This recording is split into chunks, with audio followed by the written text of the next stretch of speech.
Welcome back to Sleeping Lorekeeper. Tonight, we drift through the quiet corridors of war, where the wounded whisper prayers and mercy wears the same face as death. In the grim darkness of the far future, there are no healers, only those who decide when the pain must end. This is the story of an apothecary of the Adeptus Astartes, a warrior physician who once carried the promise of salvation in his hands, and who now carries only the weight of endings. They say an apothecary's duty is sacred, to preserve the gene seed, to protect the legacy of his chapter. But what happens when there are no brothers left to save? When every battlefield becomes a graveyard, and the only mercy left is the silence after a heartbeat stops? Tonight, we remember him, the Marine who no longer healed, the man who learned that sometimes, to serve the Emperor, is to end the suffering of his sons. So close your eyes and listen to the hum of the Medici engines fading in the dark. Let the sound of steel and sorrow carry you to the place where even angels must kneel. This is the apothecary's lament. The gunmetal clouds hung low over Vandros 9. They did not move, not really, just trembled, as though even the wind had forgotten how to breathe. The gunship's engines whispered as they descended through the haze, parting layers of dust and ash that had once been soil, once been cities, once been men. Inside the cabin, Apothecary Lucian Hale sat in silence, hands resting on his knees, gaze fixed on the faint reflection in the viewport. The light was pale and thin, filtered through the world's ruin. He had seen battlefields before. He had walked among the dead, their blood cooling on his gauntlets. But this was something else. This was extinction made quiet. The gunship touched down with a low thud. The ramp opened, exhaling a sigh of stale air and old smoke. Lucian stepped out, his boots sinking into the fine gray powder that coated everything. The air tasted of metal and rain that would never fall. He activated the Vox recorder on his chest plate. "Apothecary Lucian Hale," he said, voice low. Steady. "Designation: Sons of Dorn, 7th Company. Mission parameter: reclamation of genocide from fallen brothers. No confirmed survivors." A pause.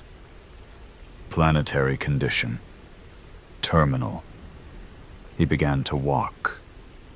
The ruins of Vandros 9 stretched before him like the ribs of a dead leviathan. Towers once white and proud, now bent like brittle bones. Across the horizon, blackened silhouettes marked where the last strongholds of the Imperium had burned. And somewhere beneath that ash, the remains of his company waited. He moved methodically, scanning with auspex. The soft pulse of the device was the only sound besides his footsteps. Every few meters, he would stop, kneel, and brush away the dust, as though uncovering memory itself. Once, this had been the fortress monastery of Bastion Thera. Once, its halls had echoed with drills and laughter, the hymns of warriors preparing for glory. Lucian could still remember it, the way light had filtered through the stained glass of the chapel, painting his armor in gold and crimson. He remembered Oran, young, eager, asking endless questions about the gene seed, about duty, about the difference between healing and mercy. And he had answered, with the certainty of one who still believed that answers existed. Now the only color that touched him was gray. He found the first body beneath the broken arch of the gate. The armor was cracked, the chapter sigil scorched away, but the yellow and black stripes of the pauldron were still visible beneath soot. He knelt beside the fallen, his servo arm whirring softly as it extended. With practiced precision, he began the ritual of extraction. Reverent, clinical. He removed the helix, placed it in the preservation vial. The auspex light flickered red. Degraded, he murmured. No viable tissue. The vial hissed softly, venting sterile air. Empty. He sat there a moment longer, watching the wind move the ash. Then, softly, there is nothing left to save. He rose and moved on. One after another, he found them, brothers, teachers, pupils, scattered across the plain. Each time the same process, each time the same result, empty, rotten, gone. The vox crackled faintly in his ear, though there were no signals to receive, just ghost frequencies, echoes of a battlefield long silent. For a moment, he thought he heard voices, familiar, indistinct, calling his name through static. He froze, scanning the horizon. Nothing. Only the sigh of the wind. He walked for hours. The sun never fully showed itself, only a dim circle behind the clouds. Time had no shape here. It stretched, folded, vanished. At the edge of what had once been the command bastion, he stopped. The structure had collapsed inward, forming a jagged crater. The ruins smelled faintly of promethium and decay. He climbed down, boots sliding against loose stone, until he reached the floor. There, half buried in the rubble, was a shattered med station. His med station. The red cross of the Apothecarian still faintly visible on its side. He brushed away the ash with his hand. Beneath it, a single surgical scalpel glinted faintly. He picked it up, turning it in the dim light. The blade was dull, but unbroken. His own initials were engraved on the hilt. LH. He remembered carving them there decades ago, a joke shared with his mentor. Tools have souls, the old apothecary had said. If you treat them with respect, they'll serve you faithfully. If not, they'll turn on you. He had laughed then. He did not laugh now. Lucien attached the scalpel to his belt and turned to leave. As he did, his boot caught on something metallic. He knelt, brushed away the debris, and froze. A helm. Blue stripe on the crown. Sergeant Marius. He lifted it slowly. The Vox grill was torn open. Inside, dried blood traced lines, like rivers across the black interior. He closed his eyes. "Forgive me, brother." He placed the helm gently beside the med station. For a long moment, he simply stood there, head bowed, as if waiting for something. An order, a voice, a sign. None came. The silence pressed in like weight. He remembered the last hours of the campaign, the swarm of tyrannids descending like a tide, the walls breaking, the Vox filled with screams and prayers. He had worked without pause, sealing wounds, extracting gene seed, injecting painkillers into dying men who thanked him with broken voices. And then, the order to retreat. He had obeyed, because that was what a healer did. Save what could still be saved. Only later did he realize that perhaps nothing had ever been. He left the crater and continued toward the horizon, where the remains of the drop zone still smoldered beneath the dust. The ground there was black glass, fused by orbital fire. At the center stood what remained of a Storm Eagle gunship, its hull half melted into the earth.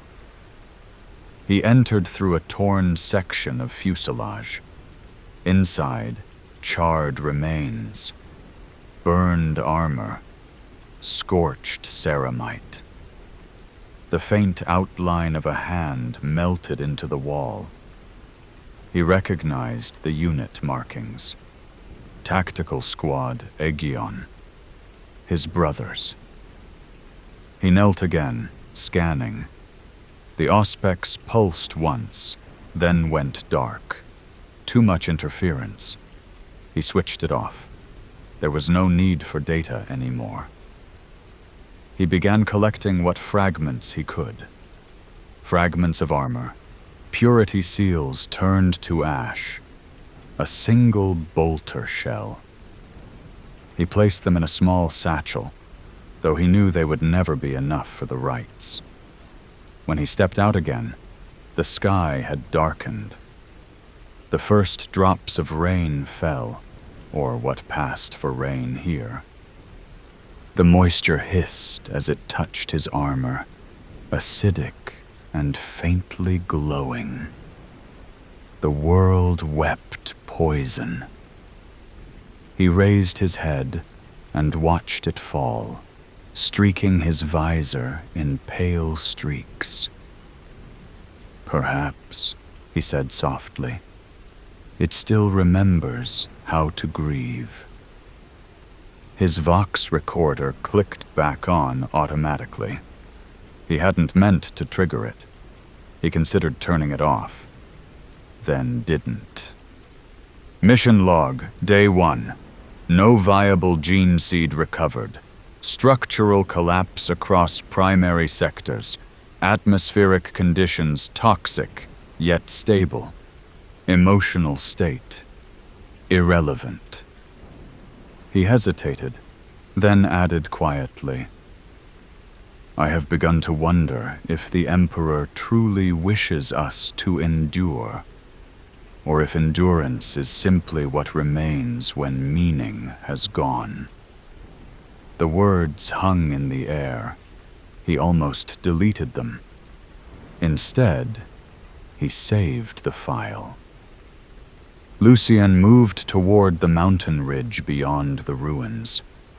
The auspex had detected faint biosigns there, perhaps tyrannid remnants, perhaps nothing at all. Either way, his duty required him to confirm. As he climbed, the light dimmed further. The clouds above churned like a wounded ocean. Occasionally, streaks of purple lightning flared across the horizon, illuminating skeletons of cities below. Halfway up, he stopped to rest. He wasn't tired. Astartes didn't tire easily, but something in him wanted stillness. He knelt beside a ridge of black stone, laid his gauntlets on it. The texture was smooth, like glass melted by orbital strike. In the reflection, faint and distorted, he saw his own face through the visor. For a moment he didn't recognize it. The eyes behind the lenses seemed too hollow, too still. There was no fury, no faith, no spark. Only the quiet of someone who had seen too much and understood too little. He reached up, touched the helm, and whispered, "Do you remember, Marius, when we thought victory would mean peace?" The wind answered with silence. He remained there for a while, listening. The world made small sounds, a distant creak of settling stone, the hiss of chemical rain, the faint hum of static from his vox. In that monotony, there was almost comfort. He thought of the others, Captain Dran, who had led them with unwavering conviction. Oran, the young initiate, who used to hum battle hymns while polishing his armor. The chaplain who had told him once that a healer's faith is not in victory, but in purpose. And he wondered, had his purpose ended the moment healing became impossible? He resumed his climb. At the ridge's summit, the world opened before him, a vast, desolate plain of ash dunes, each marked by the faint glint of ceramite remains. Tens of thousands of them. It took him a long time to understand what he was seeing. The field stretched to the horizon, the final stand of the 7th Company. He walked among them slowly, reverently. Each armor bore the same insignia, each one a brother. The wind whispered over the helmets, carrying a faint metallic hum, as though the dead themselves were still chanting the battle hymn of Dorn. Lucien knelt and pressed his hand to the ground. "I have returned," he said softly. "Forgive the delay." The vox crackled again, faintly, barely audible, and a distorted voice echoed through the static. "Hail. Is that you?" He froze. "Oran?" The signal broke, reformed, vanished. Only static. He stood motionless, scanning the ridge. Nothing but the wind and the distant flicker of lightning. But he could have sworn he'd heard him. He turned off the vox entirely. He couldn't afford ghosts. Not yet. At the far end of the field, he found a small cluster of armor arranged deliberately, a circle, hands clasped, as though the warriors had faced death together. He recognized the heraldry. Apothecary and medics. His team. He stood over them a long time, unable to kneel. His servo arm hung motionless. He could not bring himself to touch them. There was nothing left to heal here. Only remembrance. In the distance, thunder rolled. The first true storm of Vandros 9 was forming. He turned to leave, but stopped once more, glancing back at the endless field of armor. He activated the Vox recorder one last time for the night. Day's End, I have found them. All of them. There is no pain here anymore, only the echo of what once was. I will continue tomorrow. Perhaps the silence will teach me something. He shut it off. The storm broke open, sweeping over the plain. Rain hissed across armor, filling cracks and hollows, washing the ash into rivulets of silver gray. Lucian stood in the downpour, unmoving, letting it strike his armor like penance. When at last he looked toward the sky, lightning split the clouds, and for an instant the light glinted off 1,000 helmets, as though the dead saluted him. He whispered into the storm, barely audible even to himself. Perhaps healing begins with admitting that it's too late. The storm did not pass quickly. It lingered over the ruins like a restless spirit, whispering against steel and stone. Hours bled together, and the world remained gray, the horizon little more than a trembling blur between ash and sky. Lucien did not seek shelter. He walked through the rain until his armor's joints hissed with corrosion, until the servos groaned with every step. It felt deserved. It felt honest. He reached what had once been the upper levels of Bastion Thera, now collapsed into the valley below. The Apothecarian lay in ruin, a hollow shell of its former sanctity. The scent of formaldehyde and oil still clung faintly to the air, the ghost of antiseptic purity in a place long past cleansing. He entered through a broken arch, his boots crunching over shattered glass and bone fragments, and paused in the center of what had been the main hall. Tables lay overturned, the sacred symbols of the chapter's medical rites half buried in debris. His own handwriting still marked the walls in faded ink, notes from surgeries conducted years ago. The words blurred, barely legible, but he recognized their rhythm. Measurements of blood oxygenation, neural stasis calibration, lists of brothers he had saved, and brothers he had failed. He stood there for a long while, listening to the hollow silence. It was the kind of quiet that felt heavy, as if the air itself remembered screams. He began to walk among the remains, fingers tracing the edges of burnt equipment. In one corner, he found a shattered data slate, its surface fractured but still flickering with fragments of old recordings. For a moment, light danced across the walls, pale silhouettes of men lying on surgical tables, of Lucian's younger self moving between them with calm precision.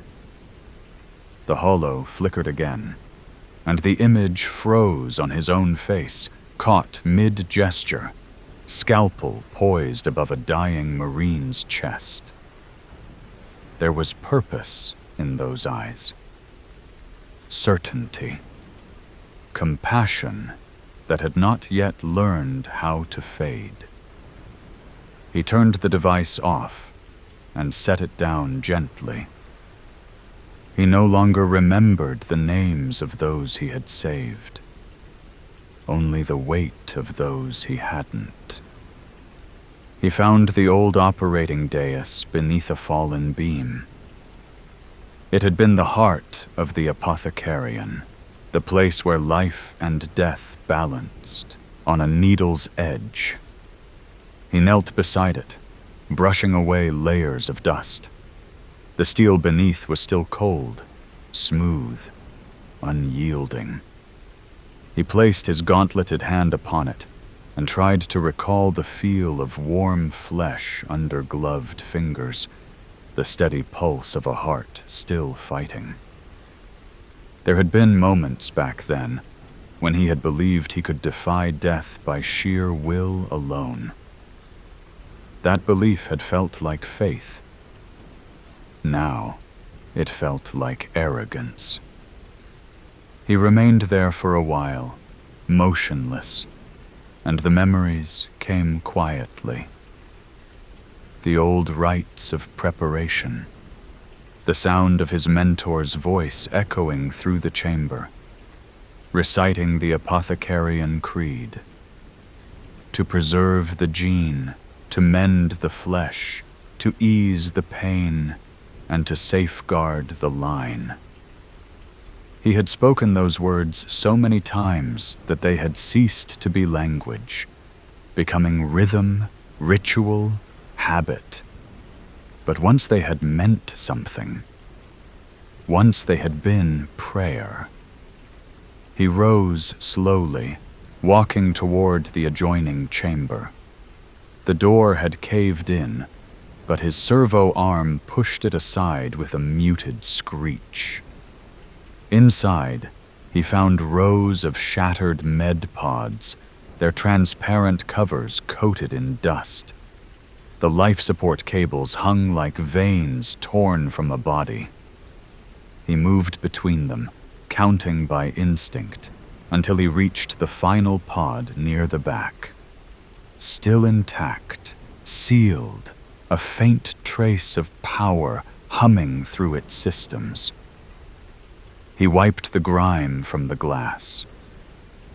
Inside, a figure rested, still armored, face pale beneath the remains of a cracked respirator. A nameplate on the pod's edge was barely legible, but he knew it without reading. Oran, his pupil, the young one who had once followed him through battlefields asking what it meant to heal, who had sworn that he would rather die saving one life than live ending 1,000. Lucien remembered that promise because he had once believed it too. He checked the pod's readings. Life signs faint, erratic. The stasis field had degraded centuries ago, leaving a fragile shell of existence. The body within was neither dead nor alive, caught in perpetual twilight. He placed a hand on the glass. The faint warmth beneath his palm felt almost human. He stayed like that for a long time. Outside, the wind had softened, carrying the steady hiss of rain. Inside, the only sound was the quiet rhythm of the failing machine, the slow pulse of something too stubborn to die. He found himself whispering, not words, but breath, a kind of apology that had no language. The monitor beside the pod flickered. The faint outline of a heartbeat wavered, dipped, steadied. For a moment it seemed as if the figure inside moved.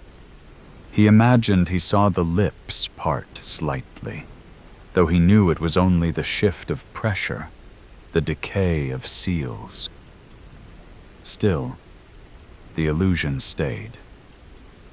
It was enough to remind him that once this had been his purpose, not war, not vengeance, but the fragile art of keeping the light from fading. He opened the pod's control panel, studying the sequence. The systems were beyond repair, the power cells nearly empty. If he tried to stabilize them, it would only prolong suffering. Every calculation led to the same conclusion. The merciful act was also the cruel one. He closed his eyes. The old creed echoed again in his mind. To preserve the gene, to mend the flesh, to ease the pain. He no longer knew which of those oaths still mattered. With mechanical calm, he disengaged the stasis field. The hum faltered, then ceased. The pod's interior lights dimmed, fading to darkness. He kept his hand against the glass until the last flicker vanished. Then he drew it back, his gauntlet leaving a faint print on the dust. He stood in silence. The apothecarian around him seemed to exhale, the air settling, as if the room itself had been waiting for this final gesture. He looked once more at the pod and felt something inside him loosen. Not relief, not grief, just a kind of quiet acceptance. He whispered into the stillness that mercy and failure often wore the same face, and that perhaps that was the lesson he had always refused to learn. When he stepped outside, the storm had eased into a mist. The ruins of Bastion Thera stretched beneath the pale light of the half-hidden sun. Steam rose from the shattered ground, curling in slow tendrils like spirits rising toward an indifferent sky. His armor's sensors clicked softly, measuring toxicity, logging details no one would ever read. He began to walk again, leaving the apothecarian behind. With each step, the weight on his shoulders grew heavier, not from exhaustion, but from memory. Every ruin he passed seemed to echo with fragments of voices, the ghosts of orders shouted, of prayers half finished. He remembered their faces not as warriors, but as men. The subtle cracks in their stoicism, the small, human gestures they made when they thought no one watched. The way one brother hummed battle hymns off-key, another polished his bolter as though it were a holy relic. Another wrote names in the dust before every mission. He realized that he remembered these things not because they were significant, but because they were the last traces of life before everything turned to ash. The ridge he climbed next led to what had once been the med-evac platform. The landing struts of a crashed Thunderhawk protruded from the earth like broken ribs. Inside, the walls were scorched but intact enough to offer shelter. He entered and sat down among the wreckage. The air was stale, carrying the faint scent of oil and ozone. He removed his helm for the first time in years. The cold air stung his scarred skin. It felt foreign, like touching something forbidden. He sat there, unmoving, listening to the hum of his armor's internal systems. In the quiet, the sound almost resembled breathing.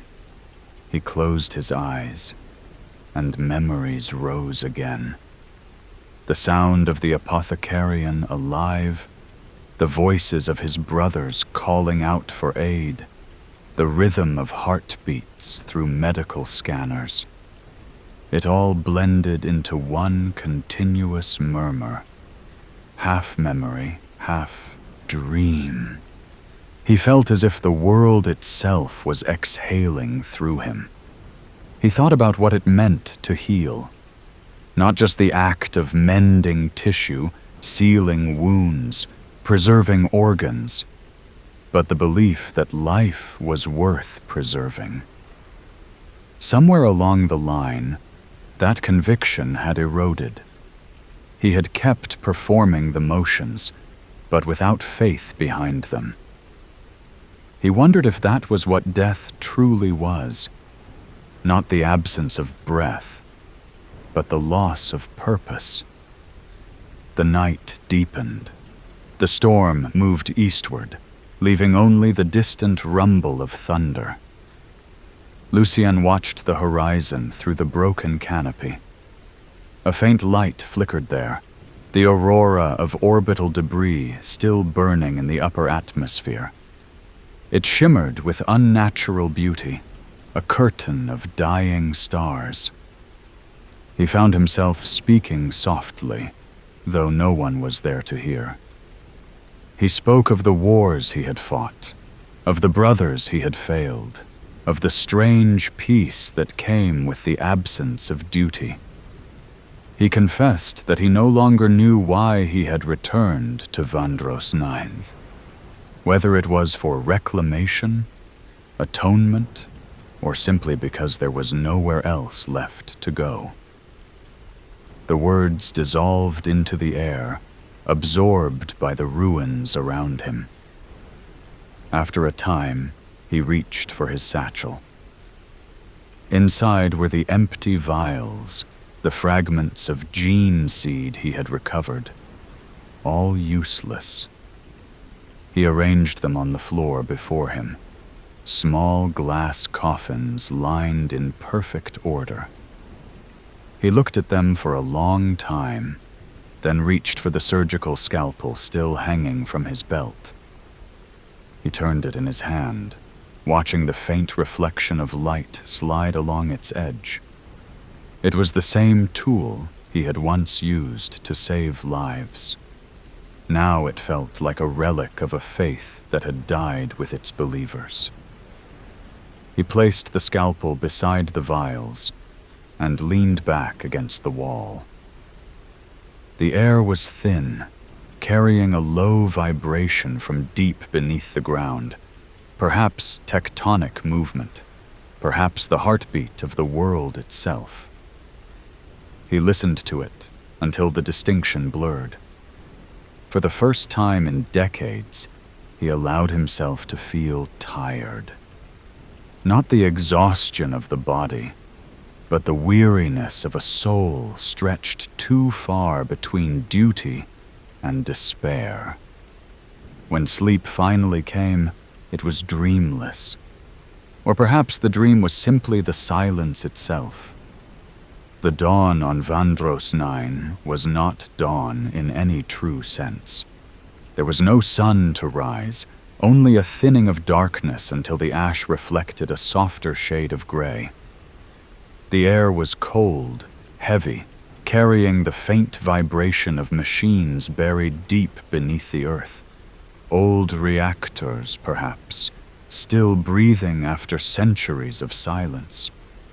Lucien rose from where he had slept inside the husk of the Thunderhawk. His armor had stiffened in the night, the joints crusted with fine dust. When he moved, it sounded like sand shifting inside a tomb. He took a moment to stand at the broken canopy and look out over the plain. The storm had passed, but its traces lingered. Streaks of luminous residue on the horizon, pools of acid rain glowing faintly in craters below. For a long while, he simply watched the mist drift. It reminded him of smoke rising from the Apothecarian after a battle, when the wounded lay in rows and the scent of antiseptic masked the stench of cauterized flesh. Even ruin had its rituals. The auspex on his wrist flickered weakly, its power nearly spent. Yet through the static, it caught a faint pulse, a signal deep below ground. It repeated at irregular intervals, more like the echo of a heartbeat than a beacon. He checked the coordinates and recognized the location. The lower catacombs beneath Bastion Thera. the ossuary vaults. That was where the dead had been sealed after the last stand. He knew what awaited him there, and yet he began walking. Duty was not reason. It was gravity. The entrance lay half buried beneath collapsed masonry, a narrow stair descending into shadow. He activated his armor's lumen strips, casting a pale cone of light over the stone. The walls bore the marks of claws and scorch patterns from the final siege. He descended slowly, one step at a time, the sound of his boots hollow against the stone. Dust stirred with each motion, floating like faded memory through the air. The passage opened into a vast chamber, the catacombs proper. Rows of alcoves stretched into the dark, each carved with the sigil of the chapter, each containing the remains of a warrior laid to rest. The air was still, stale, preserved by time. There was no smell of decay, only the faint metallic tang of dried blood and machine oil. He lowered his light and began to move between the rows. Each alcove bore a small plaque engraved with name and rank. He read them in silence. Many he remembered. Some he did not. There was Marius, the sergeant whose helm he had found above ground. There was Darren, whose lungs he had replaced with augmetics during the third campaign of Thule. There was Vex, who had refused anesthetics so that others might have more. Their names passed through him like breath through glass, felt but not retained. The deeper he went, the more the structure changed.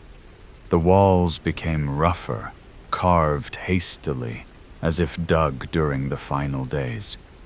The lights of his armor began to flicker. Power levels dropped again. He switched to low output to preserve energy. In the half-dark, the chamber seemed alive with movement, shadows shifting with the rhythm of his own breath. At the far end, he found a sealed door of blackened ceramite, bearing the mark of the Apothecarian. His mark. He approached and ran a gauntleted hand over the surface. Beneath the dust, his own sigil was still visible, etched deep into the metal. The sign he had carved when they locked the vault for the last time. The edges were worn smooth by time. He remembered sealing it, remembered the sound of the lock engaging, the final clang as the door closed on what remained of the wounded. They had promised to return for them once the battle was won. That promise had become another kind of tomb. He found the manual release mechanism and engaged it. The hydraulics groaned but obeyed. The door shifted open by degrees, exhaling a cloud of stale air. His armor's sensors registered traces of organic decay and residual biosigns. Weak, faint, but not gone. He stepped inside. The room beyond was smaller than he remembered. The floor was lined with old medical pods, their surfaces coated with dust thick enough to obscure any sign of life. He moved between them carefully. Most were dark, power long since depleted. A few still flickered with pale blue light, emergency systems running on the last whispers of stored charge. He leaned over one of them, brushing the glass with his hand. Inside, a body floated in partial suspension, armor stripped away to reveal a pale, scarred chest. Tubes ran from the body into the walls, though nothing flowed through them anymore. The figure's face was half hidden behind a rebreather mask. The skin had cracked like old marble. Yet as he watched, a faint tremor ran through the eyelids. A pulse flickered once on the monitor, then again. He felt the air thicken around him. The hum of the vault deepened, resonant and slow, as though the room itself had remembered how to breathe. He knelt beside the pod. The nameplate had corroded, but he didn't need to read it. He knew the face, even through age and ruin. The young one, the apprentice, the one who had believed that healing was sacred. Oren. Lucien remained still for a long time. The machine emitted faint, irregular sounds, the whine of struggling pumps, the soft sigh of decompression. The figure within stirred slightly, the mouth moving as though forming words too faint to hear. He adjusted the pod's settings by instinct, though he knew it was pointless. The life inside was not truly life, only momentum, the final inertia of a body refusing to accept its own end. He thought of how many times he had performed the same gesture, reaching into the space between life and death, hoping that one more adjustment, one more injection, one more prayer might change the outcome. He had built his faith on those moments. Now he saw them for what they were: postponements, fragments of mercy disguised as victory. He rested his palm on the glass, feeling the faint vibration of the pod beneath it. The sound it made was steady, rhythmic, like a heart that did not know when to stop. He closed his eyes. The words of the old oath came to him again: to mend, to preserve, to ease. He realized how far he had drifted from those words. He had mended wounds that reopened, preserved lives that bled out days later, eased pain only by ending it entirely. Each act had been necessary. Each one had taken something from him that never returned. He released the manual seal on the pod. The mechanisms stuttered, resisted, then disengaged. The lid lifted slightly, and cold air poured out. The light inside dimmed to a pale glow. The breathing mask fell away from the face within. The lips were pale, parted. The eyes opened briefly, not with awareness, but with reflex. They were clouded, unfocused, yet for an instant they seemed to meet his. He leaned closer, his own breath fogging the glass. He imagined that if he spoke, the figure might hear, but he no longer trusted words. He reached for the control panel, fingers hovering over the final command. A single touch would end the life support loop, disconnect the systems entirely. It was an act of mercy, and also an admission. He waited. Then he pressed the key. The light inside the pod flickered once, then went out. The hum subsided into silence. The faint rhythm on the monitor flattened into a single line. Lucien stayed there, hand on the control, watching the line remain steady in its emptiness. He did not move for a long time. The air felt heavier now, as though the void had filled the space where life once was. The silence became a shape, something tangible, pressing gently against him. In that silence, he felt something stir within, not grief, not relief, but a stillness that felt older than both. He whispered, not aloud, but in thought, a farewell to the apprentice who had once believed in miracles. Then he turned away. The other pods were long dead. He moved among them one last time, checking, confirming, acknowledging. Each name became another shadow behind his eyes. By the time he reached the far wall, his light had begun to fade completely. The vault was sinking back into its natural darkness. He stood there, surrounded by the quiet of hundreds of preserved forms, and felt the faint tremor of the planet beneath his feet. The sound reminded him of a heartbeat again. For a moment, he imagined that the world itself was breathing, that the dead below were not gone, but dreaming. It was an illusion, but he let it linger. It was better than emptiness.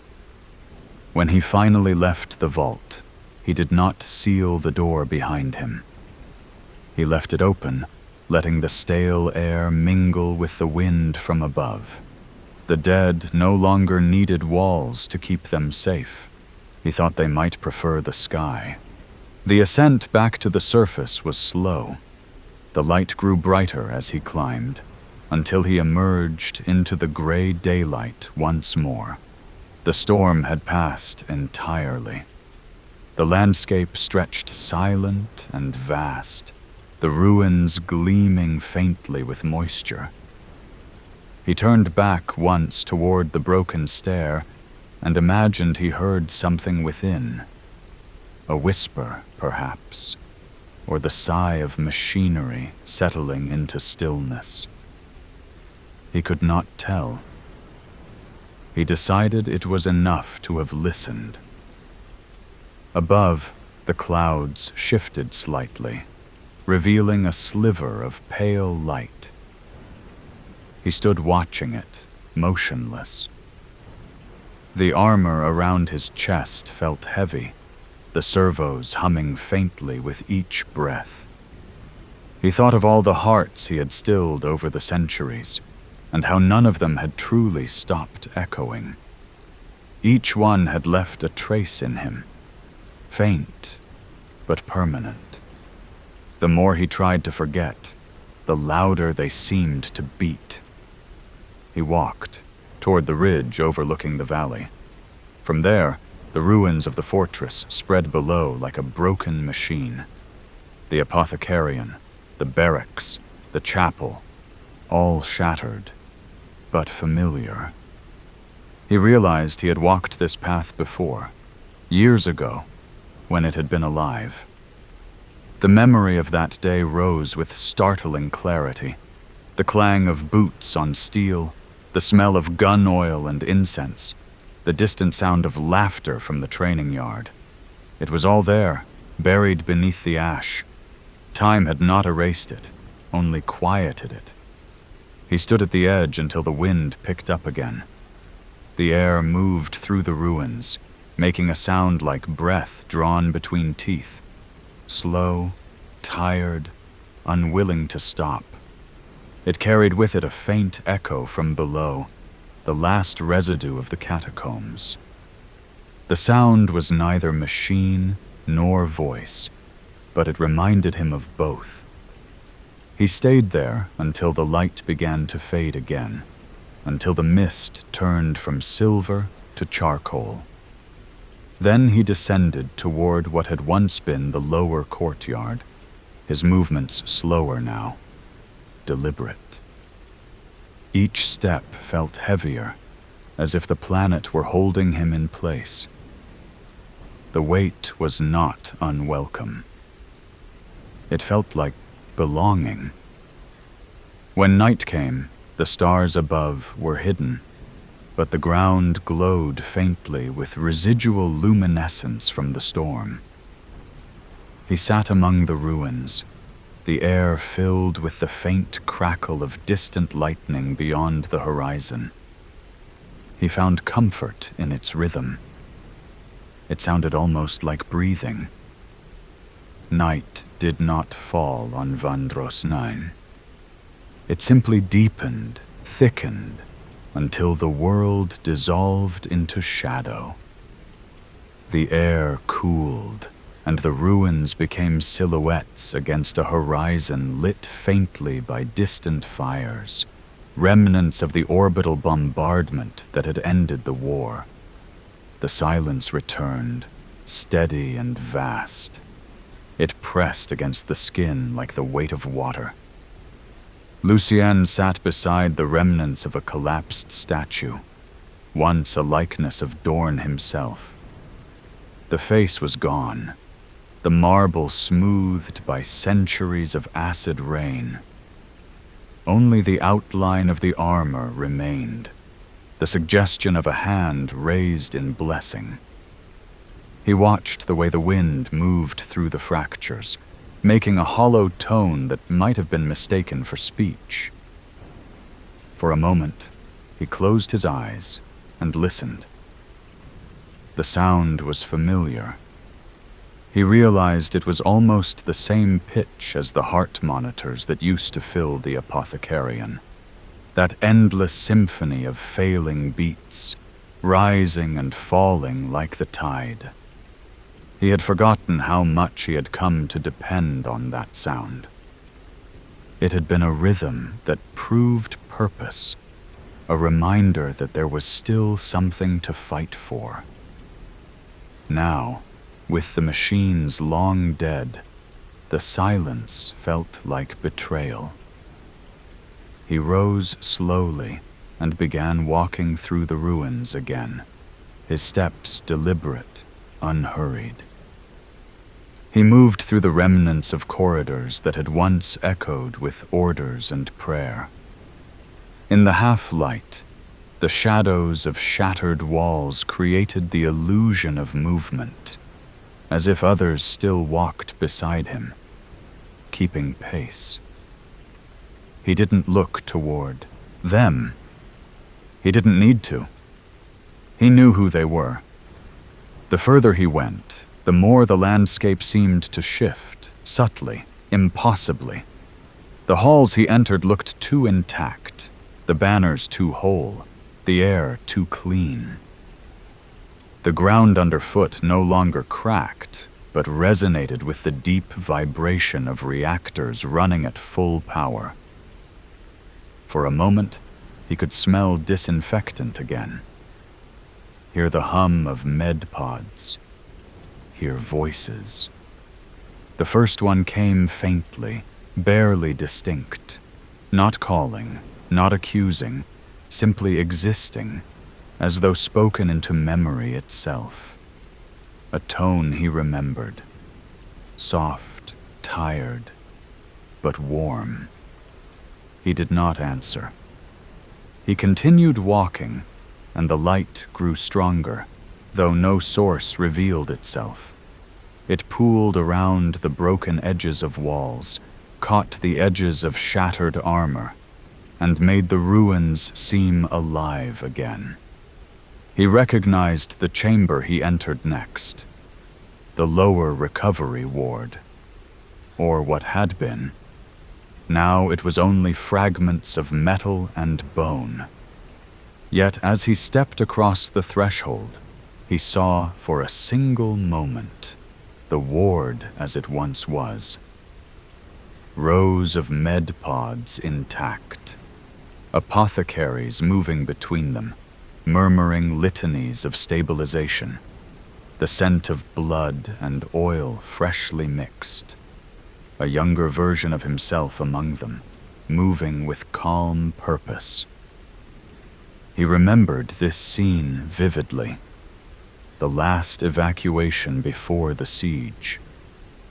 The one where the med bay overflowed with casualties and he had run out of anesthetic halfway through the night. He could almost hear himself speaking to the dying, telling them to hold still, telling them that the Emperor watched. He could almost feel the trembling of a wounded man's hand against his gauntlet as the injector emptied into his veins. And then the vision faltered. The light snapped. The voices vanished. The room returned to ruin and cold. Lucien stood motionless, his breath slow, mechanical. His armor's internal systems pulsed softly, the only living sound left. He did not believe in ghosts. He believed in memory, in reflex, in the way the mind replays what the heart cannot forget. He left the recovery ward and followed the descending corridor toward the cathedra, a chapel once used by the medics for prayers between surgeries. The walls here were less damaged. The faint outlines of inscriptions remained carved into the stone. He traced them with his hand as he passed. Mercy is not weakness. Pain is a teacher. The gene must endure.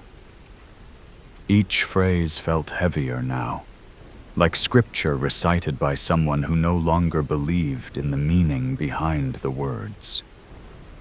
Inside the chapel, the benches were half buried under debris. The altar was gone, the stained glass shattered into mosaics of color scattered across the floor. He stepped over the fragments carefully, listening to the crunch beneath his boots. In the dim light, the shards reflected faint images, fragments of faces, fragments of color. He recognized the design. Once, the central panel had depicted the Emperor placing his hand upon a wounded warrior, granting him strength to rise. Again, now only the lower part remained, the wounded figure, kneeling, eyes lifted toward empty space. Lucien sat on one of the half-collapsed benches. The air here was dry and still, untouched even by wind. He let his armor's lumen fade, allowing the faint phosphorescence from the ruined glass to paint the space in soft shades of violet and green. It felt like the color of dreams, something too delicate to exist in daylight. He closed his eyes and let the silence expand. Somewhere within that silence, a memory surfaced. He remembered his first mercy kill. It had been during the campaigns on Caldron. The brother had been torn apart by shrapnel, his body beyond recovery. Lucien had stabilized him long enough to speak, long enough for the dying Marine to ask for absolution. When the pain grew unbearable, he had asked for release. Lucien had hesitated then, uncertain, the oath of healing clashing with the reality of mercy. His mentor had stood beside him, silent, offering neither approval nor objection. The decision had been his alone. He had done what was necessary. But when it was done, when the heart monitor flattened into stillness, he had realized something. The act itself was simple, mechanical, but the consequence was eternal. From that moment onward, he had never again been just a healer. Every act of preservation carried its opposite within it. He breathed slowly, the the sound echoing faintly in his helm.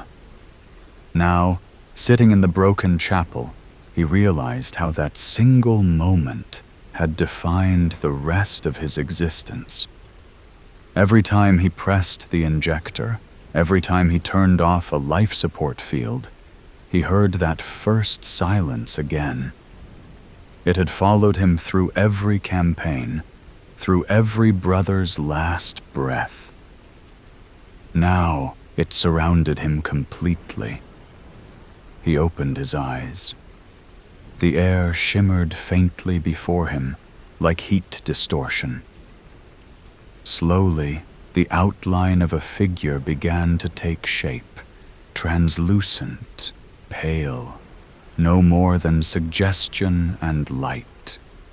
It stood where the altar had once been. The form was familiar.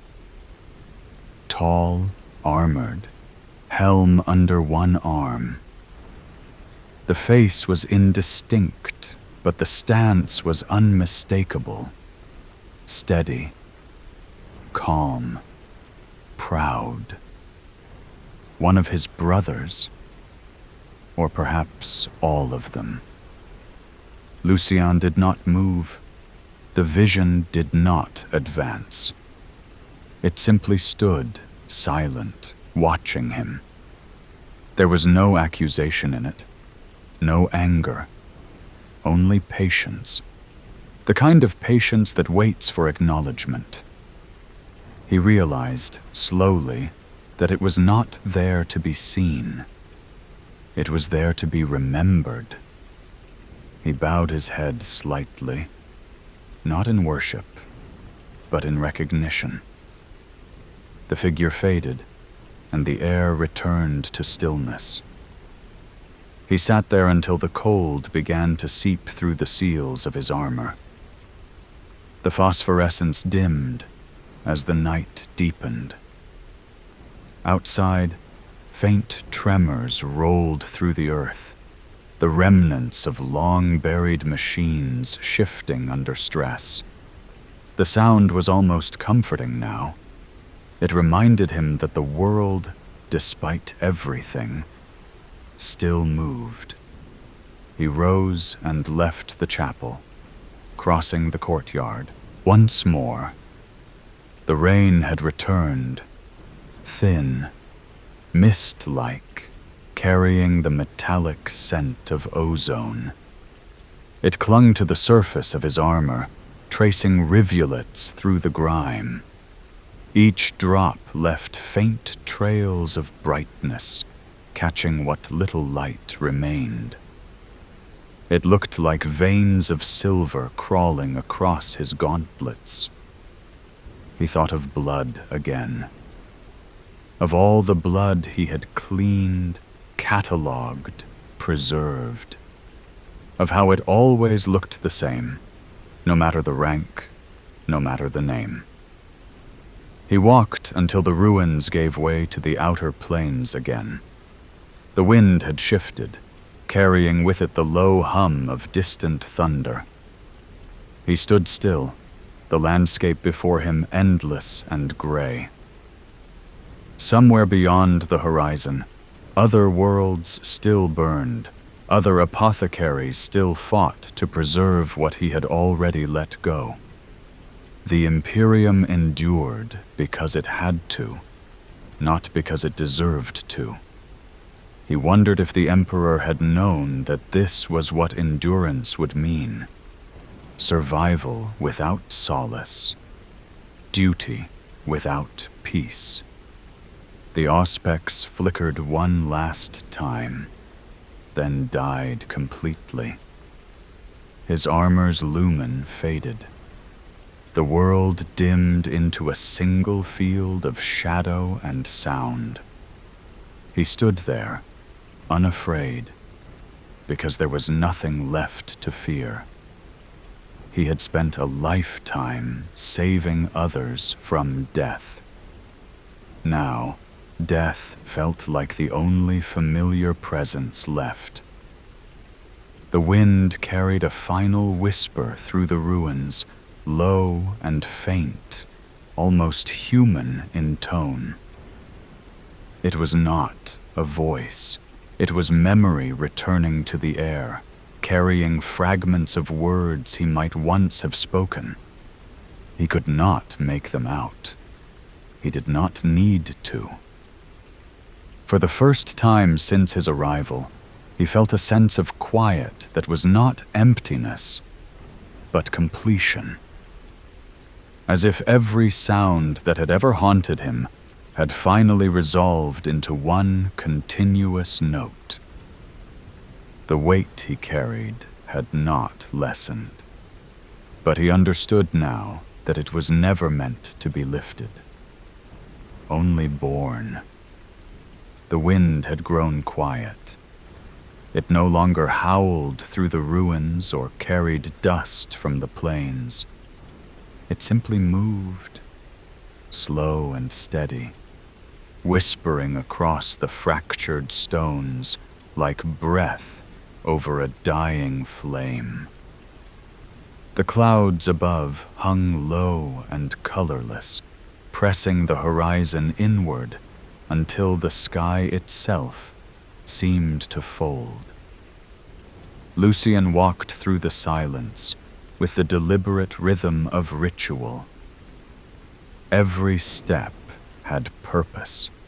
Every sound echoed for longer than it should. His armor's servos murmured faintly, a mechanical heartbeat reminding him that even dead machines can mimic life.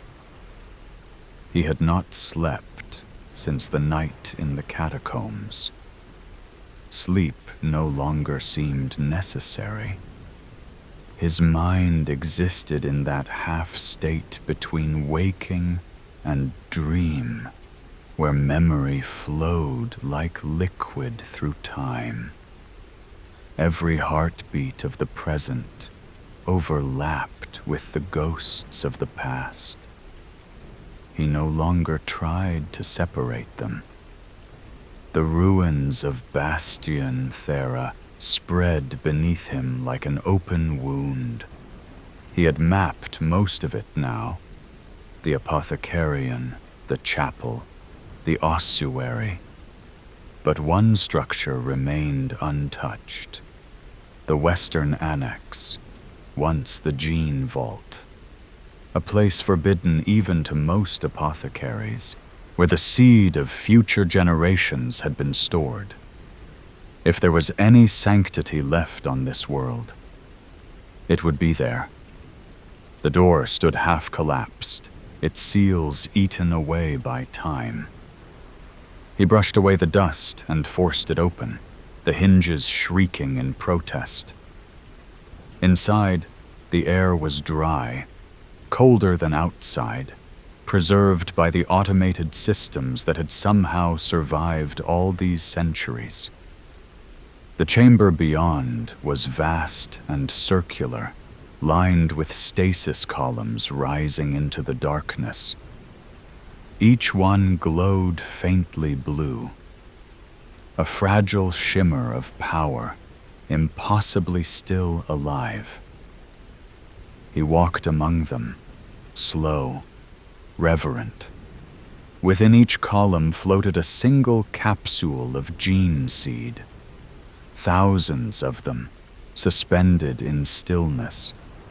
Each represented a lineage, each a memory of what had once been hope. The hum of preservation filled the air, a low, pulsing tone that resonated through his armor and into his bones. For a moment, it felt like standing in the presence of heartbeat itself, the collective pulse of a chapter long dead, still echoing across the centuries. He reached out and placed a hand on one of the columns. The glass was cold, smooth, alive with faint static. The readout flickered, displaying data he could barely read. Genetic viability, purity indexes, bloodline traces. The names that appeared beside them were ghosts. Raven, Cord, Malchus, Theor, each one familiar, each one gone. He remembered their faces now, how they had looked in their final moments, the shapes their eyes made when pain faded into peace. He had been the last thing most of them saw, not the Emperor, not the light, not salvation, only him, the healer with the scalpel, the executioner with the same hand. That realization had once broken him. Now it simply existed. Truth no longer needed to hurt to be true. He moved to the center of the chamber. There, on a raised dais, stood an altar of black steel, engraved with the words of the Apothecarian Creed. He read them silently. We, the hands that preserve the flame, we are the keepers of the flesh. Through death, we guard life eternal. He placed his gauntlets upon the surface and bowed his head. He had recited those words 1,000 times. Now he spoke them for the last. Not aloud, but within. A prayer with no listener, offered not to gods, but to memory itself. As he stood there, something shifted in the light. The faint glow from the stasis columns brightened, as if responding to his presence. For a moment, it filled the vault with a soft radiance. It reminded him of sunlight through surgical glass, of mornings before battle, when the apothecarian still smelled of oil and hope. The air seemed to hum, vibrating with a quiet resonance that was not entirely mechanical. And within that hum, he thought he heard voices again. Not distinct, not language, only the suggestion of sound. A harmony, distant and fragile. He understood then that the gene seed did not preserve flesh alone. It preserved essence, fragments of thought, will, memory. The vault was not empty, it was dreaming. He sank slowly to one knee. It was not worship. It was acknowledgement. These were his brothers, not corpses, not relics. Each capsule was a pulse waiting for rebirth, a fragment of something larger than him. The apothecary's role had never been to conquer death, but to make it mean something, to ensure that every sacrifice fed the next spark of life. He had forgotten that somewhere along the way. Now, surrounded by their quiet light, he remembered. He reached into his satchel and withdrew the vials he had carried, the fractured remains of gene seed salvaged from the ruins above. Each one cracked, damaged beyond recovery. He placed them gently upon the altar. The faint light from the stasis columns reflected in the broken glass, scattering pale reflections across the walls like dying stars. He regarded them in silence for a long time. Then, with the precision of ritual, he began to disassemble his Medici kit. Tools that had once been sacred, scalpels honed to atom-thin edges, injectors crafted from adamantium, diagnostic arrays etched with prayers to the Omnisia. He laid them out carefully on the cold steel. One by one, he examined them, and one by one, he broke them. Not in anger, but in reverence. Each fracture sounded like a sigh, a closing of a chapter long overdue. When it was done, he gathered the fragments and placed them beside the damaged vials. The pile looked small, insignificant, yet to him it contained a lifetime. Every surgery, every mercy, every failure. He removed his helm. The air struck his face cold, sharp. He breathed deeply, as though tasting the world for the first time. His reflection shimmered faintly in the steel altar before him. A pale, scarred man behind a shell of machinery. The lines of exhaustion etched deep. The eyes still human, though dulled by years of seeing too much. He spoke softly, his voice almost lost in the hum of the vault. "I was meant to heal," he said, "and I did, for a time." The words sounded strange in the air, brittle, but honest. I saved who I could, ended who I must. I told myself it was mercy. Perhaps it was. Perhaps it was only convenience.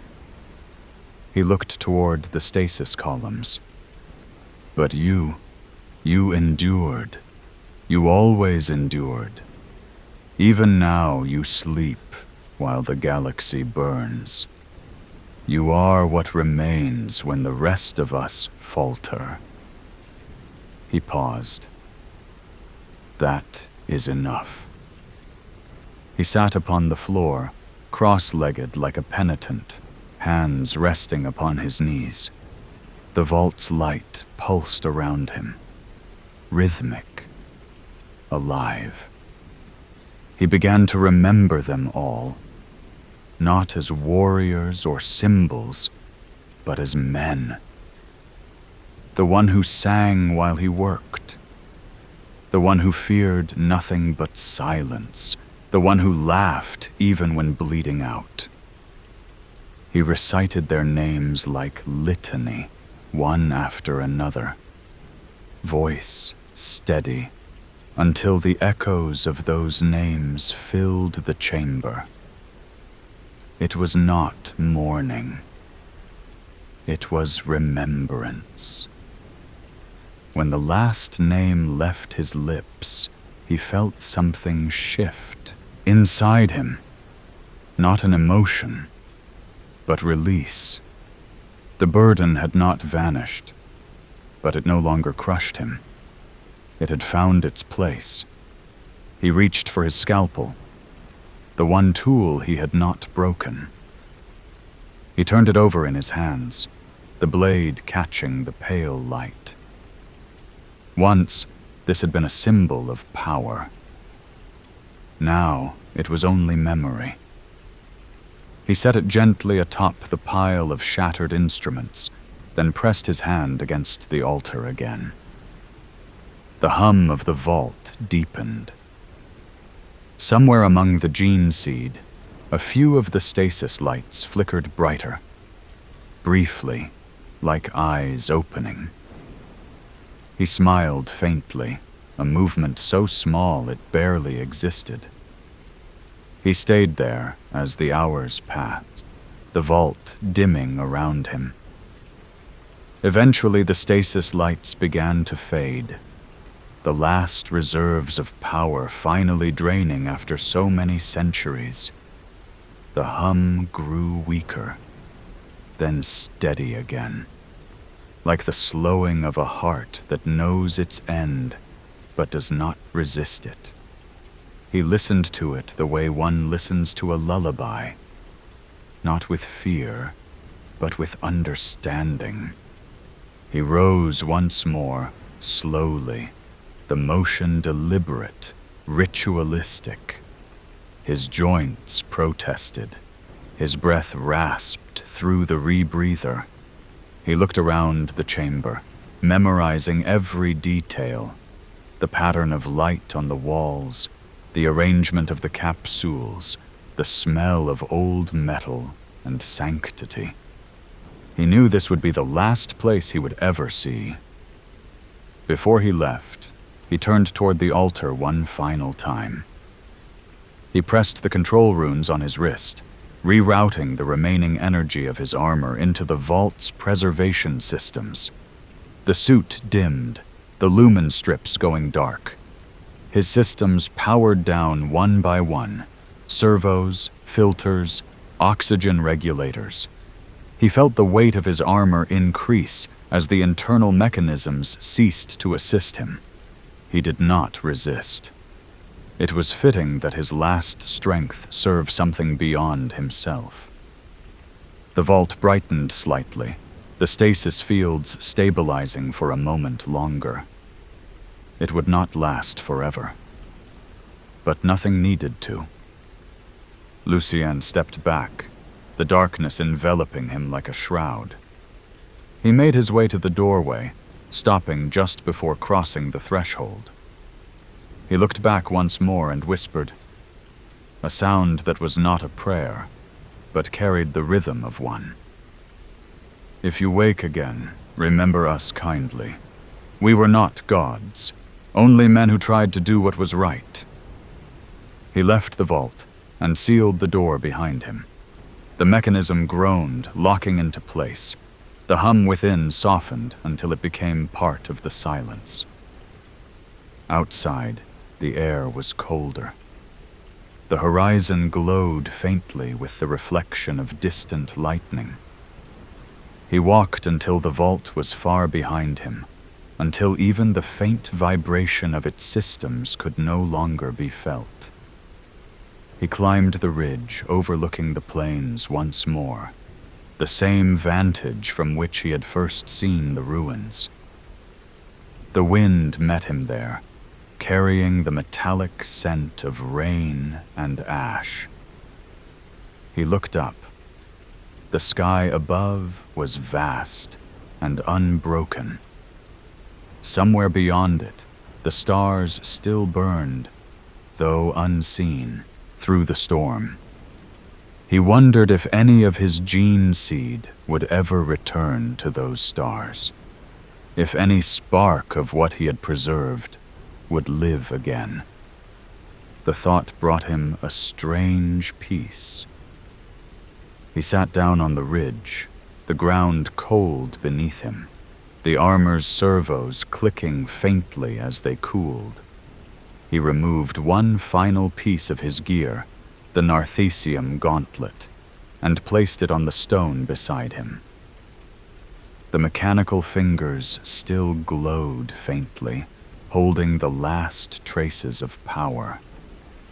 The soft blue light cast a halo around his hand. It reminded him of all the times he had pressed that same hand against dying hearts, whispering that their pain would end soon. He watched the light fade. It did so slowly, without struggle. The night deepened. The mist rolled in from the valley, swallowing the ruins below. The sound of thunder grew distant, replaced by the steady whisper of wind. Lucien closed his eyes. He did not sleep. He simply rested, his mind drifting through the weightless space between thought and memory. He imagined the Apothecarian alive again. Voices calling, machines humming, brothers laughing softly between operations. He imagined sunlight pouring through the high windows, catching on glass vials and polished steel. He imagined that for a brief moment, before the endless wars, before the silence, healing had truly meant something. And then he let the image go. The wind moved through the armor's vents, carrying the last heat from his body. The stars, faint and hidden, seemed to pulse in time with his slowing breath. When the last lumen faded from his gauntlet, the world was dark again. But it was not empty. Somewhere deep beneath the ruins, the gene vault still hummed. Faint, steady, alive. And in that quiet persistence, in that unending act of remembrance, the apothecary's purpose endured. He was not a healer anymore. He was the memory of healing. And that, perhaps, was enough.